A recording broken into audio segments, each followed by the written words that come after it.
Why you be acting like you was the man? Hold on, let me just close the window.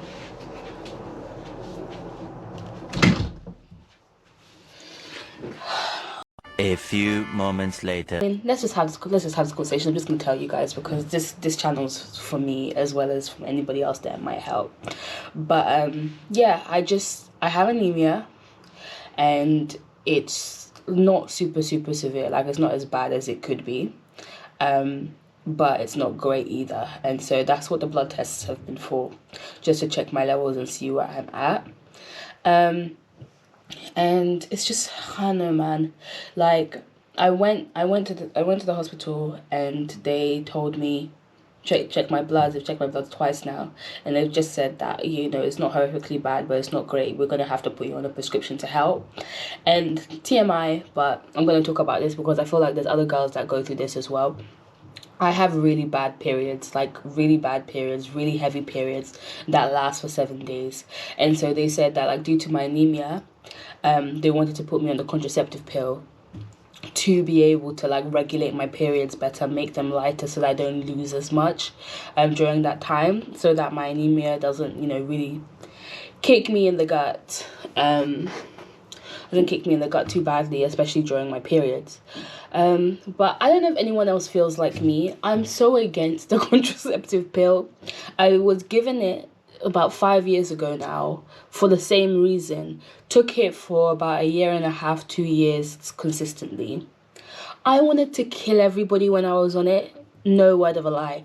Like, it gave me the worst mood swings. I was either extremely upset or extremely anxious or just super, you know, depressed and sad or just, like, angry. Like, it was awful. I had an awful experience. And one thing I also felt was that my periods were lighter, but I was very, like, painfully bloated during my periods. Almost like my body wanted more to come and it couldn't. So it would just, like, bloat me and it would just hurt. So, and then the worst part of it came when I got off it. When I got off it, bear in mind, I'm going to have a whole video about, like, my skin and all that type of stuff. But, guys, before I was on the pill, I had clear skin.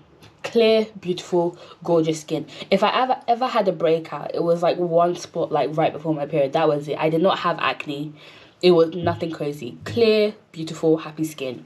Went on the pill. Completely clear skin. I wouldn't even get the spot before my period. Completely clear. When I got off the pill, I ended up getting hormonal acne. Cystic hormonal acne.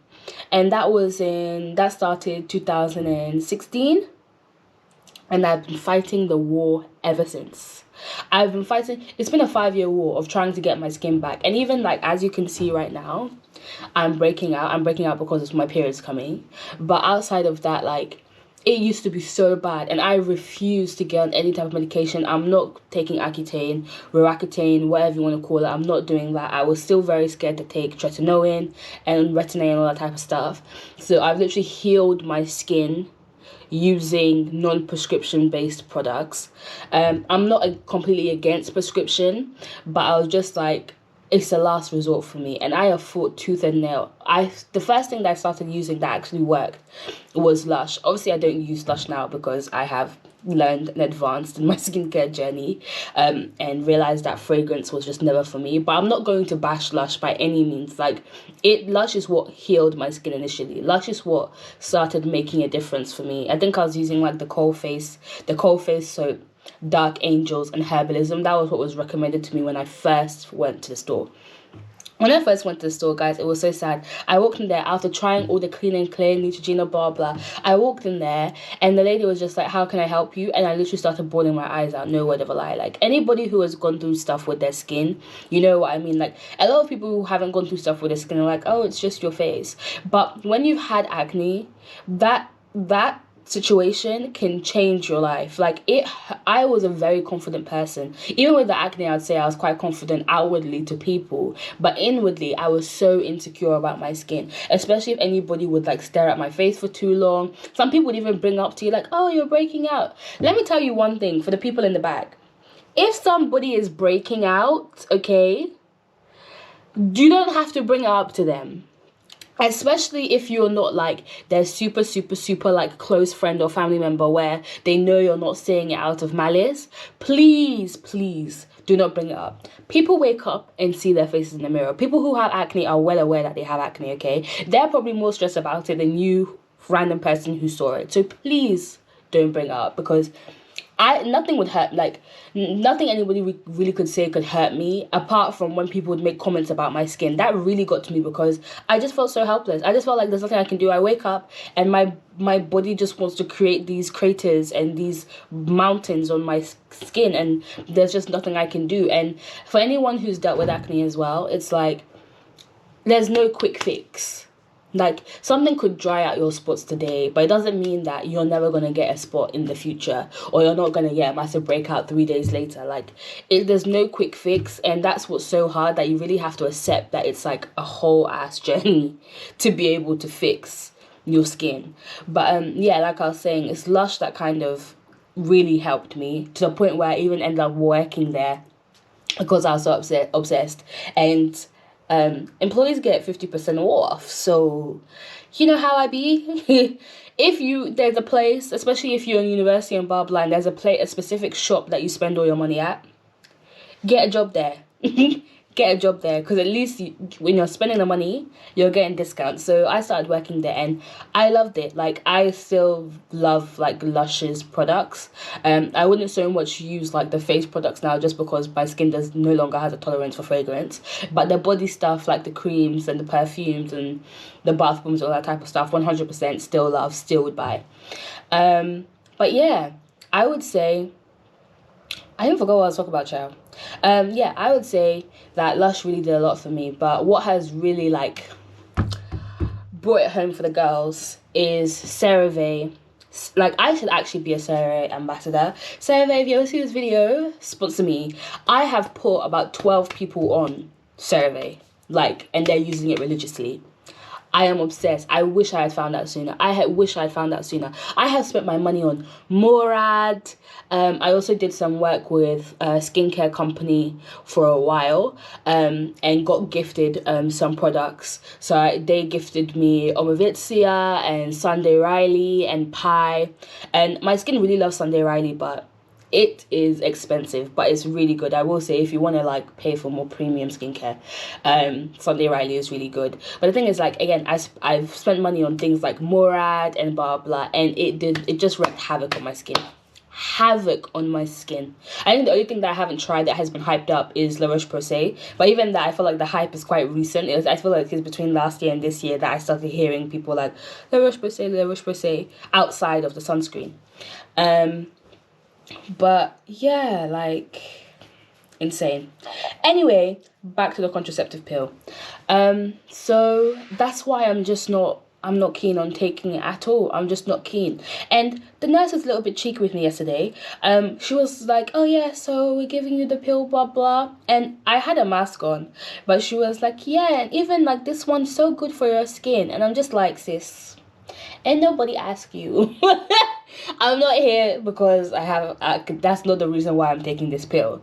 But that's why a lot of people do take it. Like, I had a friend that had the worst hormonal acne, got put on the pill and her skin cleared up. But that's just so worrisome to me, because it's almost like her clear skin really is dependent on her taking this. And taking this for how long? Do you know what I mean? Like, for how long?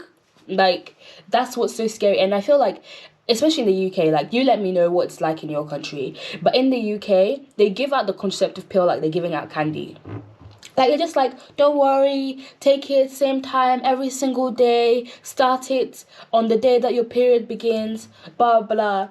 They don't tell you that severe depression can come your way, severe anxiety can come your way, it can affect your fertility. Like, there's so many women, Khloe Kardashian being one of them, who took the pill for like 10-15 years and then now wanted to get pregnant, and her body didn't even know the meaning of ovulation anymore. Like, it was so hard for her to like ovulate and for them to even be able to find eggs, because ovulation obviously is the whole process of the egg coming into fruition and blah blah. So when your body hasn't done that in a very prolonged period of time, like, it makes it harder for you to just conceive like that. And look, I'm very much still a baby girl, okay? I am very much still a baby girl. I am not trying to have a baby anytime soon. But since I was like 22, 23, it became very like apparent in my mind, and I'm a very holistic person when it comes to health and blah blah. I believe if there's a natural way that we can do this, that's what I want to do. So I just started like repairing my body, eating better, obviously for my own health, but also for the fact that I want to have a healthy pregnancy. I want to be a healthy person. I don't want to have any complications. Like, I already have asthma and anemia. That's enough for me. Everything else that I can prevent, I'm gonna prevent. So I just don't want anything that's just gonna hinder with my birthing process. I don't want to have to get IVF or have to suffer, trying to have a baby for like 2, 3, 4, 5 years like some women do. And like, kudos to them, like power to them, because it must be such a mentally and physically frustrating thing to want to have a baby and it's just each month is just not happening. So I'm just like, as I'm young, I'm 25 now, as I'm young, I need to take care of my body. I need to not do anything that would hinder that process for me, because when I want to get pregnant, I want to get pregnant like that. Like, I want to get pregnant like that. I don't want to have any difficulties. So that's my main reason why I'm against it. But I don't know, we'll see. I mean, I haven't gone to go and pick up the prescription yet. Unfortunately, the prescription is with my iron tablets, because if that was not the case, I probably would not even pick it up and I'll just have to give the medication to somebody else, because I don't think I'm going to take it, guys. I spoke to my dad about it yesterday, because everything concerning my health, like, my parents are very involved and they're both in the medical field, health field, whatever. So, and I spoke to my dad about it, and he was just like, well, if you think the iron's going to help you and you can eat supplement natural forms of iron as well, see how that goes before you take it. And if the new iron tablet really boosts my levels enough, then I may not even have to take the contraceptive pill. So yeah, I don't know. Tell me you guys' experience with birth control, because I mean, I've been given it each time because of this period situation, not even because of the actual birth control. But I'm just not a fan. And I just hear awful things, like for girls who are like sexually active, who have been given the pill and the coil IUD. Oh my god. If you have the IUD, props to you, because I just can't piece the concept in my mind together. I actually can't piece the concept in my mind together at all. Like, this is in me and it's just there chilling. Like, I can't. Like, the reason why even the pill is not as bad for me, because I'm just like, yeah, the pill, you would have to take it every single day, but it doesn't feel, even though it has like permanent-ish, long-lasting effects, it doesn't feel like a permanent fixture. But the coil is most definitely a permanent fixture, as is the implant. I actually could never. I'm petrified, okay? I'm very brave, but I'm a wuss when it comes to certain things. So when it comes to stuff like that, no. Can't do it. Like, cannot do it. And I just had awful stories. So if anybody has a successful story about the coil, please put it down in the comment section and give somebody else some motivation, because me, I can't. Everything that I've heard, everybody that I know that has it, not one person has told me, yeah, it was good. Like, most of them have gone and taken it out because it literally just wreaked havoc on their body for like 6-7 months, and then they're like, I can't hack this anymore, I'm taking it out. Also, does anybody get the injection? I'm curious about the injection. I don't know one person who has the injection. But if I could have chosen, like, if I cared about actually taking birth control for birth control reasons, I would get the injection, because one injection every 3 months, that does not sound as bad to me as remembering to take the pill constantly every single day. Like, I remember when I was on it and I'd like sleep over at like my friend's house or go to my girlfriend's house and not bring it with me or whatever, and now you're just like, oh my god, what does this mean? And then you have to take like double when you get back. Stress. But yeah, that's what's going on with my health. But